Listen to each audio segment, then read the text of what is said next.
오늘 하나님께서 주시는 말씀은 마태복음 12장 17절로 21절 말씀을 통해서 당신은 존귀한 사람입니다 라는 제목으로 은혜를 나누고자 합니다. 이 본문 우리가 함께 읽었던, 제가 봉독해드렸던 이 마태복음 12장 17절로 21절에 보게 되어지면 우리들의 성경책을 보면 웬만한 성경책은 18절에 기억 이렇게 이제 써 있어요. 그리고 밑에 보면 각주가 써 있는데 이것은 어느 구약의 어느 성경에서 인용한 말씀이다라고 그렇게 적혀져 있는 것입니다. 바로 이 말씀은 이사야 42장 말씀인데 42장 말씀을 이곳에서 다시 말씀하고 있는 것인데 이사야 42장은 이제 이스라엘이 이제 멸망해서 바벨론으로 많은 사람들이 이제 끌려가게 되어짐을 선포해 주는 말씀입니다. 그 가운데 이제 예수님이 오시기 전 586년도에 이제 바벨론에 의해서 남한국이 이제 완전히 멸망하게 되어집니다. 그래서 이제 바벨론이 이제 이스라엘을 다 짓밟지요. 그 짓밟음으로 인하여서 만약 갈대밭이 있는데 군인들이 만약에 갈대밭을 지나간다 그러면 갈대를 막 피해서 지나갈까요? 그렇지는 않지요. 뭐 저벅 다 짓밟고 가는 것이죠. 그 짓밟고 가면 어떨까요? 어떤 것은 다 누워져 있고 어떤 것은 부러져 있고 별 볼품이 없겠죠. 갈대 자체도 사실은 연약한 존재인데 그 연약한 것을 짓밟고 그리고 다 부러졌다라면 정말 아무 쓸모없는 거죠. 그리고 등불이 있어요. 등불이 있는데 거기에 이제 심지가 있지요. 저희 어렸을 때 우리 어린이들은 우리 자녀들도 등불을 못 봤을 거예요. 등불 봤어? 못 봤죠. 네, 등불. 저는 어렸을 때 호롱불을 켰거든요.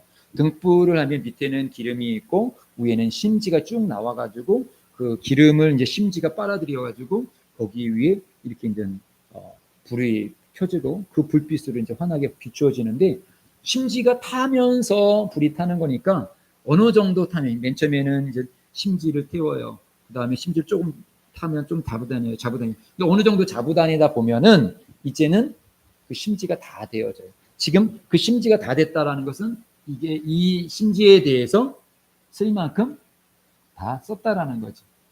그렇기 때문에 그 다음부터는 어떻게 합니까? 심지를 빼버가지고 버리는 거죠. 그런데 오늘 성경에 보니까 20절 우리 한번 다시 다 같이 한번 20절 말씀을 읽어보겠습니다. 20절이요. 시작. 상한 갈대를 꺾지 아니하며 꺼져가는 심지를 끄지 아니하시기를 심판하여 이길 때까지 하시리니. 예, 그렇게 다 짓밟혀가지고 부러진 갈대 그리고 한밤중에 다 타가지고 이제 쬐금밖에 남아서 심지가 이제 불을 환히 비치는 것이 아니라 끓음, 연기만 풀풀 나는 그런 심지도 끄지 아니하시더라는 것이죠. 그 심지도 하나님께서 계속 쓰겠다. 그 상한 갈대도 부러진 갈대도 꺾지 아니하시고 하나님께서 계속 사용하겠다. 이것은 바로 그 멸망한, 이제는 이스라엘 다 멸망하였어. 그 멸망한 이스라엘을 이제 끝이야. 누가 이런 이스라엘을 통해서 하나님 역사하겠어? 오히려 좀 괜찮은 나라, 괜찮은 사람들을 통해서 일하시면 편할 걸 다 무너진 나라를 통해서 보타로 그거 가지고 애쓰고 일하셔? 라고 말하는데 하나님 아니, 이스라엘이란 나라는 비록 꺾어지고 심지가 다 타버려갖고 아무 쓸모가 없는 것처럼 보이지만 나는 여전히 그 이스라엘을 통하여서 일하실 거야 라고 말씀하고 계시는 것입니다. 그리고 지금 오늘 본문 말씀 속에서 바로 예수님께서 우리들을 향하여서 그렇게 말씀하고 있는 거예요. 우리들의 모습이 어쩌면 이 상한 갈대와 꺼져가는 심지와 같아요. 저도 마찬가지죠. 한편으로는 사실 저는 설교를 항상 준비할 때 그냥 먼 생각을 하면서 설교를 준비하는 것이 아니라 가까이는 나 그리고 우리 성도들에게 하나님께서 주시는 말씀들. 왜냐하면 예배는 내게 주시는 말씀이지 저기 누구를 들으라고 하는 말씀이 아니거든요. 이 한재문 목사와 우리 송승희 성도님이나 우리 예인이나 이예리, 그리고 인터넷으로 예배드리는 우리 성도님. 우리들의 모습이 정말 대단하고 화려하다. 세상은 사람의 존재나 사람의 가치를 어떤 성과로 여겨요.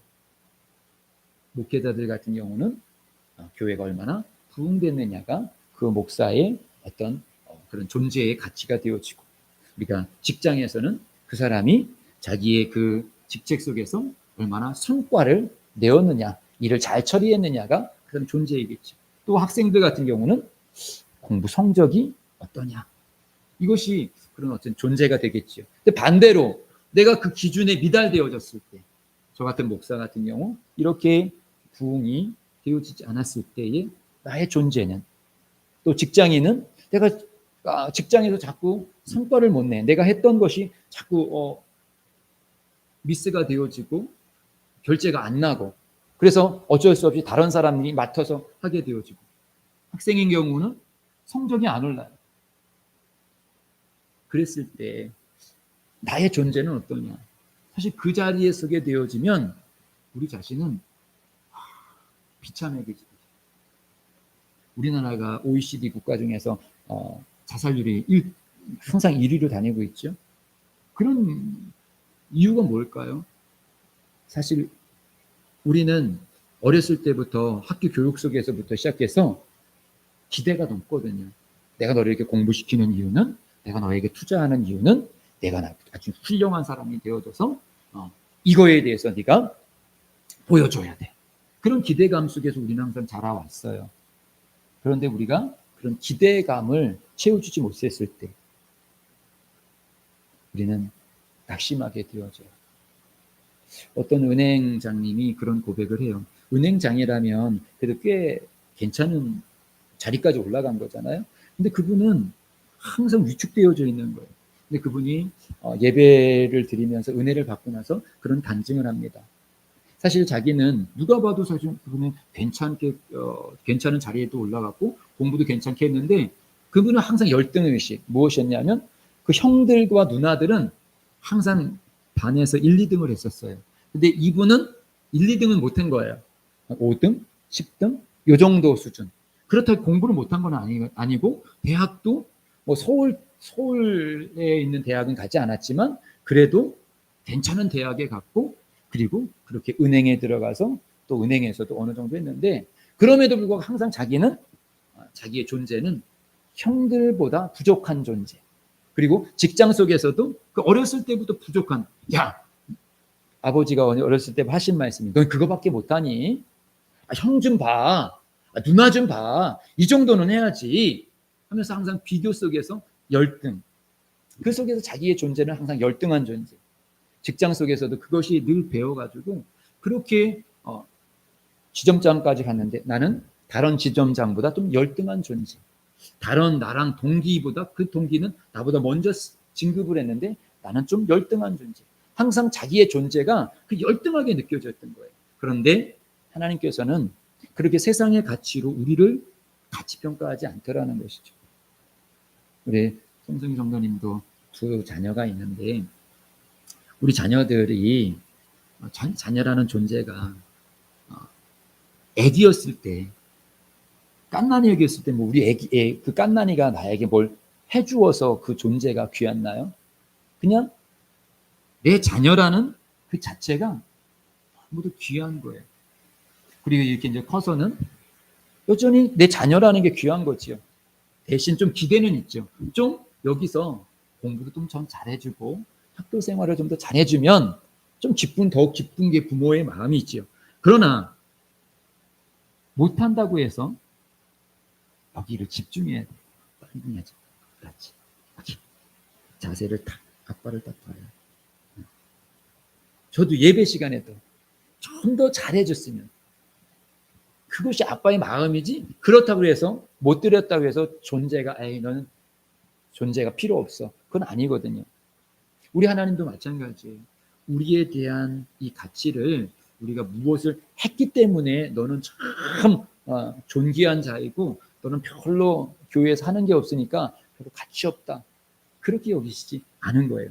오히려 상한 갈 때와 또 꺼져가는 심지, 그 심지를 하나님께서는 언제까지? 심판하여 이길 때까지, 즉 주님이 부르시는 그날까지도 여전히 연약한 존재로 있다 할지라도 그 연약한데 갈대가 꺾여지지만 부러진, 완전히 나간 건 아니잖아요. 아직 붙어 있는 것이잖아요. 아직 심지가 꺼져가지만 완전히 꺼진 건 아니잖아요. 오늘 그것이 중요해요. 저도 이 목회가 간들간들하지만 아직도 목회를 하고 있잖아요. 우리 최승인 성도님도 아직 믿음이 그렇게 막 크고 그렇지 않지만 그런 이 작은 꺼져가는 등불이지만 그 속에서 예수님이라는 존재에 대해서 조금 있잖아요. 예인이도 그렇고 이엘이도 그렇고. 그것이 중요한 거예요. 완전히 꺼져서는 안 돼요. 그래도 우리는 계속적으로 붙어 있어야 된다는 거예요. 우리 말씀 한번 읽겠습니다. 시편 22편 6절로 11절입니다. 제가 읽어드릴게요. 나는 벌레요 사람이 아니라 사람이 비방거리요, 여기 모니터를 봐야지. 비방거리요 백성의 조롱거리이다. 나를 보는 자는 나를 비웃으며 입술을 삐죽거리고 머리를 흔들며 말하되 그가 여호와께 의탁하니 구원하실 걸, 그를 기뻐하시니 건지실 걸 하나이다.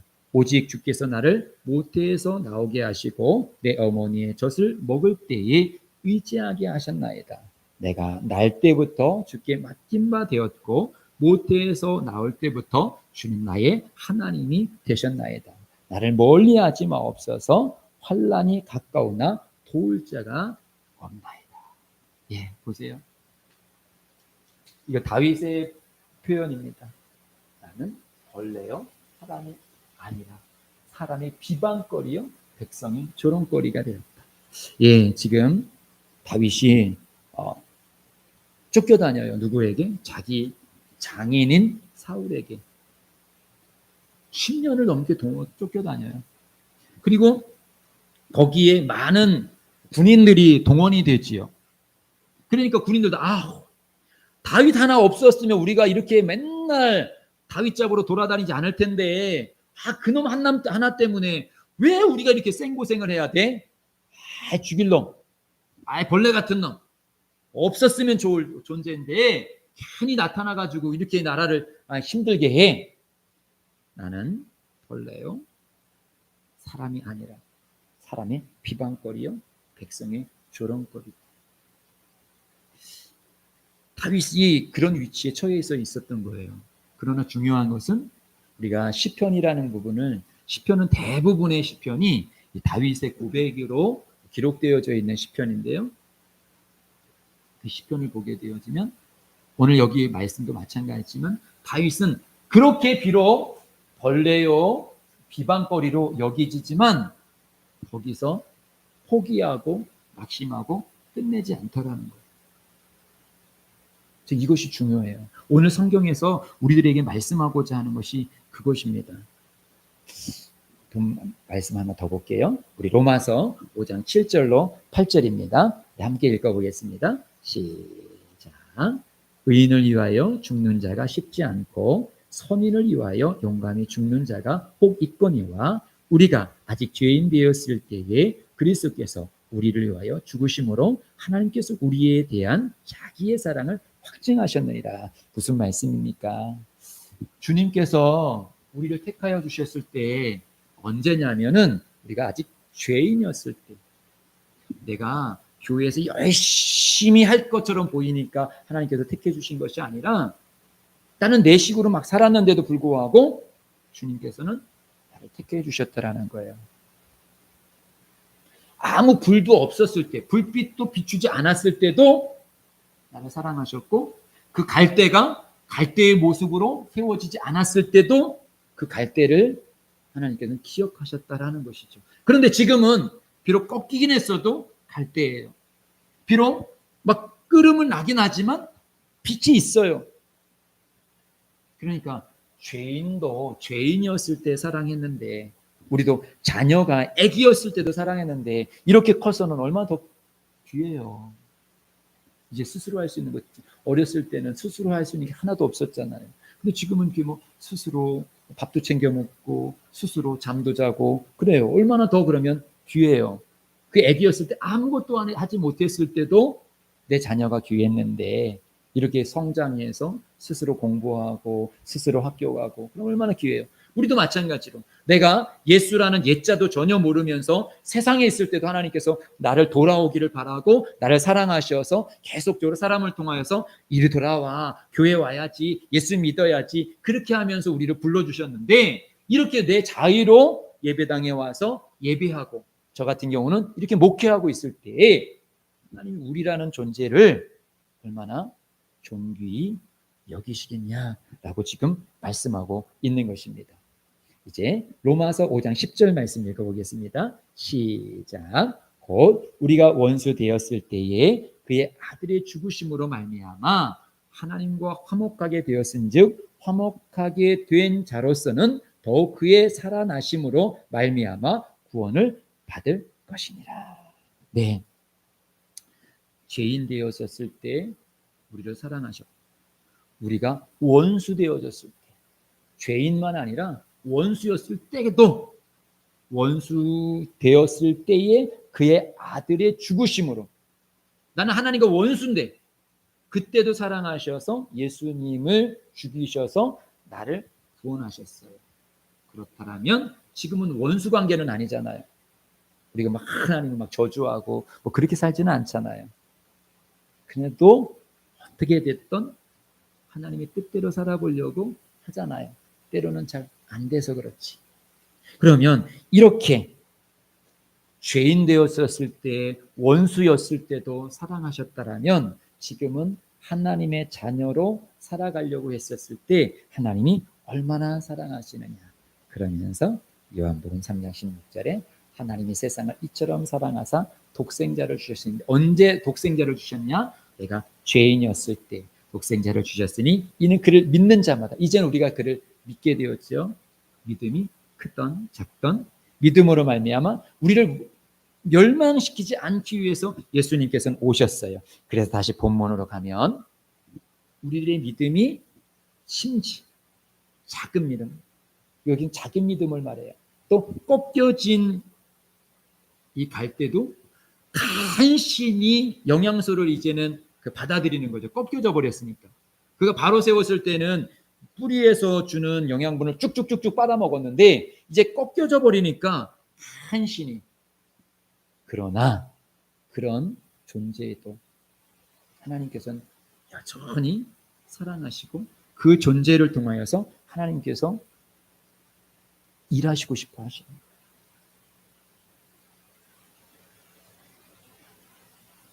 하나님께서 천지를 창조하신 것은 그냥 말로 하셨어요. 새야 있으라, 나무야 있으라, 짐승아 있으라 그렇게 말씀하셨어요. 그런데 나라는 사람을 구원하기 위해서는 그 말로 하시지 않았어요. 계속적으로 시간을 두시고 사람을 붙여주시고 또 이렇게 예배를 드리게 하시고 그러면서 계속적으로 이루어 가시는 거예요. 창조보다 더 어려운 것이 구원이에요. 창조는 말씀 하나로 딱 끝나셨지만 구원은 지속적으로 만들어져 가는 거예요. 아이를 출산하는 것은 그냥 출산의 고통, 그 고통으로 딱 끝났지만 우리 아이들을 키워가는 것은 계속적인 어머니와 아버지의 사랑의 노력이 있는 거예요. 지금도 하나님은 내가 온전한 믿음의 사람으로 살아가게 하기 위해서 계속적으로 이렇게 오늘도 예배드리게 하시고 환경 속에서 우리들에게 좀 다가오고 계시는 거예요. 그러면서 오늘 우리들에게 말씀하시는 것이 무엇이냐면 너는 존귀한 자야. 내가 너를 정말 천국으로 이끌어가고 너의 믿음을 성장시키기 위해서 지금도 내가 너 얼마나 많은 노력을 하고 있는지 아니라고 말하고 있는 거예요. 우리가 우리 자녀들 사춘기를 저희 자녀들도 지금 지나고 있는데 사춘기를 지나면서 아이들이 부모에 대해서 이제 조금 저항감을 갖고 있는 것이 보통 사춘기 속에서 있죠. 엄마가 해준 게 뭔데? 아빠가 해준 게 뭔데? 그럴 때 우리는 좀 속상하지요. 부모로서.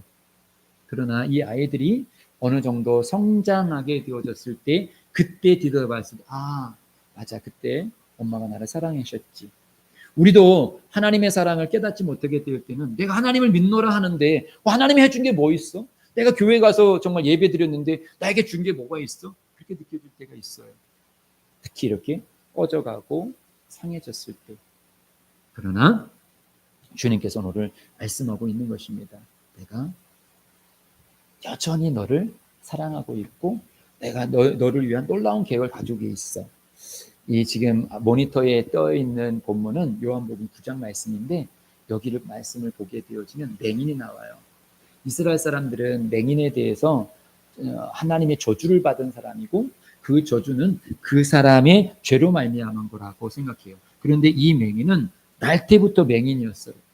그러니까 사람들 인식 속에서는 이 사람은 부모가 큰 죄를 졌고 그러니까 이 죄가 대물림 되어져서 이제 저주받은 것이다 라고 그렇게 여기었어요.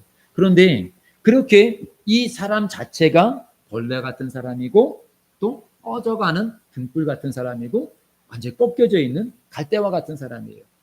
그 사람들은 그냥 더 짓밟는 거죠. 에이, 이건 쓸모없어. 막 짓밟는 거죠. 사실 좀 만만한 사람들은 권력 있는 사람들은 쉽게 대하지 못하거든요. 근데 조금 이렇게 좀 초라해 보이는 사람은 더 세상에서는 짓밟아요. 그런데 이런 일을 통하여서 예수님께서는 뭐라고 말씀하시냐면 예수께서 대답하시되 이 사람이나 부모의 죄로 인한 것이 아니라 그에게서 하나님이 하시는 일을 나타내고자 합니다. 오히려 나는 이 사람이 존귀한 사람이에요. 저 대제사장도 하지 못하고 다른 사람이 하지 못한 것을 이 사람은 나타낼 거야 라고 그렇게 지금 말씀하시는 거예요. 그리고 요한복음 9장 15절에 그러므로 바리새인들도 그가 어떻게 보게 되었는지 물으니 이르되 그 사람이 진흙을 내 눈에 바르매 내가 씻고 보나이다. 이제 이 맹인이 사람들에게 증언해요. 예수님께서 이 맹인을 눈뜨게 하셨고 눈뜬 이 맹인은 그 당시에 지금 바리새인들 지금 가장 큰 권력으로 지금 종교를 장악하고 있었던 사람이거든요. 그런 사람에게 내 눈을 낫게 한 사람은 예수다 라고 증거하고 있는 거예요. 우리 당연히 예수가 나를 눈뜨게 했으니까 그렇게 말하는 거 당연하지 않아요? 우리는 그렇게 할 수 있지만 사실은 그렇지 않거든요. 왜냐하면 우리가 이 요한복음 9장을 잘 보게 되어지면 이 고백을 통하여서 이 청년은 사실 맹인으로 살아갔을 때는 그냥 구걸하면서도 이렇게 살았어요. 그런데 이 고백을 하면서부터 이 고백 때문에 이제 유대교에서 출교를 당해요. 출교라는 것은 그냥 교회 나오지 마 해서 안 나오는 그 정도가 아니라 그 사회 속에서 우리 최승희 성도님이라면 교회도 못 나가는 거고 직장도 못 나가는 거고 슈퍼에 가서도 사람들이 물건을 안 파는 거예요. 저 사람 출교당한 사람이래. 그러니까 자기 혼자 자업자득을 해야 돼. 자급을 해야 되는 거예요. 뿐만 아니라 사람들이 마음에 안 든다고 해서 돌을 던져갖고 내가 돌에 맞았어. 왜 나를 때려? 그래갖고 법원에 가서 저 사람이 이유 없이 나를 돌 던졌어요. 그런데 유대법은 출교당한 사람은 책임지지 않아요. 돌에 맞았던 그냥 우리가 마치 돌 던졌는데 개구리가 죽었어. 개구리가 죽었다고 해서 막 신고할 수 있나요? 신고 안 하죠. 신고해도 받아들이지도 않고. 그럼 똑같아요. 사람들이 기분 나쁘다고 돌 던졌는데도 돌에 맞았어도 신고도 할 수 없는 그런 자리에 놓여지는 거예요. 그럼에도 불구하고 당당하게 내 눈을 씻겨준 사람은 예수다 라고 그가 고백을 합니다. 대답하되 그가 죄인인지 내가 알지 못하나. 사람들은 예수님을 죄인이라고 말했지만 한 가지 아는 것은 내가 맹인으로 있다가 지금은 보는 것이다. 예, 사람들은 이 사람이 맹인이라고 짓밟았어요. 꺼져가는 등불이라고 빼버렸어요. 벌레 같다라고 말을 했어요. 죄인이라고 말을 했어요. 그러나 하나님은 그렇지 않더라는 것이죠. 저에게 저의 자녀들이 소중한 것처럼 하나님은 제가 제 자녀들을 소중하게 여기는 것보다 더 여기에는 우리들을 소중하게 여겨요. 또 한재문 목사도 마찬가지고요. 제가 목회를 이렇게 작은 목회를 하고 있다 할지라도 하나님 앞에서는 존귀한 거예요. 하나님께서는 오늘 우리들에게 그렇게 말씀하셔요. 그러면서 제가 오늘은 말씀을 아주 간단하게만 말씀을 드릴게요. 그러면서 우리가 그러면 이 상한 갈대요 꺼져가는 등불인 우리, 어떻게 보면 내 존재라는 존재에 대해서 나는, 그 사람은 사실 그래요.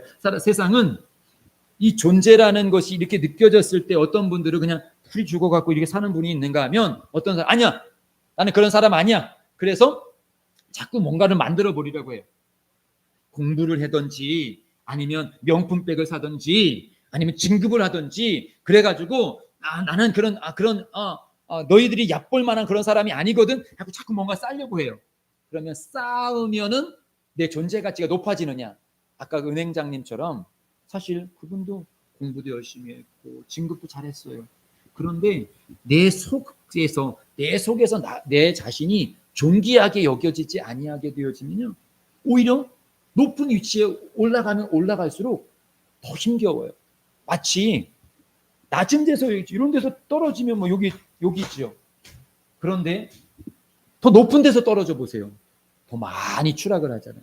그러니까 사실은 높이 올라가면 올라갈수록 하나님이 주신 나에 대한 존귀함이 내 속에서 만들어지지 아니하면 더 두려워요. 우리들도 그렇잖아요. 우리가 나이가 젊었을 때보다 나이가 먹으면서 내 위치가 좀 더 올라가면서 사실 그런 두려움도 있어요. 바로 그 세상에서 내가 다 이걸 쉽게 하는 포장이잖아요. 포장을 막 했을 때 만약에 이 포장이 벗겨지면 내 진실한 모습을 사람들이 보면 나를 어떻게 여길까? 그래서 사람들은 특히 이제 정치인들 같은 경우는 저 사람 막 괜찮은 사람이야, 바른 사람이야, 도덕적인 사람이야, 거짓이 없는 사람이야, 막 그렇게 포장이 다 되어져 있는데 어느 날 비리가 하나 탁 터졌어요. 아니, 저 사람 괜찮은 사람인 줄 알았더니 아니 저런 비리가 있어. 그랬을 때에 자기는 이만큼 올라가고 포장을 이렇게 해놨는데 뻥 터지니까 도저히 사람들 앞에 설 수 없어. 그러면서 자살을 하는 거잖아요. 우리는 있는 모습 그대로, 아까 말씀드렸지. 죄인이었을 때도 사랑했는데, 깐난이 투정이었을 때도 사랑했는데, 이렇게 성장했을 때, 이렇게 예수 믿기 위하여서 우리가 예배하는 모습을 얼마나 사랑하시냐는 거예요. 그래서 중요한 것이 무엇이냐면, 넘어가고요. 이 말씀 읽어야 되겠네요. 우리 요한복음 4장 18절입니다. 시작. 사랑 안에 두려움이 없고 온전한 사랑이 두려움을 내쫓나니 한예 다시 여기를 보라고 항상 그랬잖아요. 다시 한번 말씀이 지금 성경책을 보는 게 아니라 모니터. 시작. 사랑 안에 두려움이 없고 온전한 사랑이 두려움을 내쫓나니 두려움에는 형벌이 있습니다. 두려워하는 자는 사랑 안에 온전히 이루지 못하였느니라. 언제 우리가 그러면 내 존재 가치를 알고 담대하게 나갈 수 있느냐? 그것은 하나님이 나를 사랑한다라는 그 사랑이 내 안에 딱 확신이 오게 되어지면 그 사랑이 내 포장이 벗겨져도 난 두렵지 않아. 왜? 여전히 하나님을 나를 사랑하니까. 오늘 저도 그래요. 저는 포장이 다 벗겨졌어요, 사실은. 뭐 제가 목회자로서 그렇게 제 가정이나 이 교회가 화려한가요? 화려함이 하나도 없어요. 그래도 담대하게 살아갈 수 있는 것은 이 확신이 있기 때문에 하나님이 저를 사랑하세요. 우리 성도님도 사랑하시고 저는 우리 자녀들에게도 늘 그래서 아빠가 목사님이기 때문에 예배자가 아니라 정말 스스로 예배를 정말 하나님을 만나기를 정말 저는 저희 자녀들에게 늘 말을 하고 있고 부탁을 하고 있어요. 근데 제 기준에 아직은 못 미치지요. 그러나 분명히 계속 뿌리니까, 계속 전해주니까 언젠가는 견고하게 쓸 날을 저는 기대해요. 하나님이 저에 대한 기대도 그렇겠지요. 우리 성도님을 향한 기대도 그렇겠지요. 비록 지금 우리가 꺼져가는 등불이요, 꺾여져 있는 갈대처럼 연약해 보이지만, 작은 믿음이지만, 작은 불빛밖에 못 낼 만한 믿음이지만 하나님은 존귀하게 여긴다. 그것을 우리가 받아들이고 아 맞아 하나님이 나를 사랑하실지 라고 우리가 나갈 때 그 두려움, 내 그 포장지가 다 벗겨진 그런 두려움, 내가 만약에 돈이 없어지면 어떡하지? 암이 걸리면 어떡하지? 직장에서 내가 진급에서 누락되어지면 어떡하지? 그런다 할지라도 그래도 내 인생은 거기가 끝이 아니야. 하나님은 그 이후에도 나를 사랑하시기에 나를 위한 놀라운 계획들을 계속 가지고 계셔. 그 확신이 우리를 두렵게 만드는 그 두려움을 내어쫓는다라고 말씀하셔요. 그래서 마지막으로 이 말씀만 읽고 오늘 말씀을 마무리합니다. 요한복음 15장 5절입니다. 시작. 나는 포도나무요 너희는 가지니 저가 내 안에 내가 저 안에 있으면 이 사람은 과실을 많이 맺나니 나를 떠나서는 너희가 아무것도 할 수 없습니다. 중요한 것이에요. 나무 가지는 그 가지가 나무에 붙어 있으면 돼요. 그러면 그 나무가 이제 뿌리에서 영양분을 흡수해서 나뭇가지에게 주는 거예요. 그럼 나뭇가지에게 주게 되어지면 그 영양분을 받아들이게 되어지면 결국 그 나뭇가지에서 잎이 나고 그 잎에서 광합성 작용을 하고 그리고 그런 광합성 작용 속에서 꽃이 피고 꽃이 피는 가운데 열매가 맺을 수 있는 거예요. 그러나 내가 잘났다고 그래서 그 가지에서 뚝 떠나가면은 결국 지금 당장은 잎이 있고 열매가 있는 것처럼 보이지만 결국은 그 가지는 죽어버릴 수밖에 없어요. 우리들이 교회를 다니고 예수를 믿는 것 너무도 중요한 거예요. 끝까지 오늘 본문처럼 주님이 심판하시는 그날까지 우리가 거기에 붙어 있으면 비록 갈대가 꺾여져 있지만 꺾여져 있어도 여전히 붙어 있으면 진액이 들어가는 거예요. 그 꺼져가는 심지이지만 그 심지가 아직 기름에 계속 담가져 있으면 여전히 불빛을 낼 수가 있는 것입니다. 우리 성도님도 우리 자녀들도 우리 인터넷으로 예배드리는 성도님도 저도 비록 이 땅 속에서 우리가 여러 가지 어려움이 있고 또 우리 순복음 예심교회가 비록 연약한 교회지만 우리는 예수에게 끝까지 붙어 있어서 이렇게 우리가 살아가는 것도 아까 맹인의 예를 들었죠. 다른 사람들은 다 별 볼 일 없고 짓밟았지만 오히려 그 연약한 맹인을 통해서 예수가 그리스도임을 증거한 것처럼 오히려 지금은 모르겠지만 한재문 목사도 이렇게 이런 가운데서도 목회하는 것이 이것은 하나님이 하셨구나라고 증거되어질 그 증거가 될 것이고 또 여기에 있는 우리들도 동일합니다. 비록 지금의 우리 모습이 꺼져가는 등불이요 또 꺼져가는 심지요 꺾여진 갈대와 같고 또 다윗이 고백한 것처럼 그런 벌레와 같은 그런 연약한 존재인다 할지라도 다윗이 끝까지 주의 말씀을 의지하고 주의 말씀 가운데 거할 때 이스라엘 역사상 가장 위대한 왕으로 하나님께서 세워주신 것처럼 우리가 이 땅에서 가장 높은 자리에 오르고 안 오고가 중요한 것이 아니라 하나님께서는 우리 마음 가운데 너는 그 누구보다도 아주 존귀한 사람이야. 내가 너를 얼마나 사랑하는지. 사람들의 가치는 사람들은 나의 가치를 어떤 성과로 보지만 나는 성과가 아니라 네 자체가 나에게 너무도 소중해 라고 오늘도 말씀하고 있습니다. 그러기에 다시 시작하는 우리 6월 한 달도 우리 각자의 자리에서 예수님의 말씀을 내가 계속적으로 머금으면서 그 자리에서 존귀한 자로 당당하게 학생은 학교의 자리에서 직장인은 직장인 자리에서 저같이 목회자는 또 목회자의 자리 속에서 하나님의 그 일들을 감당할 수 있는 모두가 되시기를 주님의 이름으로 축복드립니다.